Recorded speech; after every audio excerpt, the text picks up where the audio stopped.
Printing the presentation. Follow the given steps to print a presentation. Step 1. Click on the File tab. The Backstage view appears. Step 2. Click on the Print option from the left pane in the Backstage view. Step 3. The print screen appears. The pane has different print options to print the presentation. Select the printing option based on what you want to print. The options are: Print all slides. Choosing this option will print all the slides in the presentation. Print selection. This option will print only the selected slides from the presentation. Print current slide.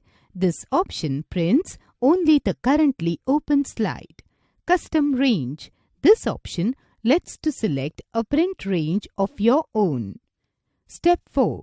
Choose a layout to print. For example, full page slides prints only one slide of the presentation on the entire page. Step 5. Click on Print button.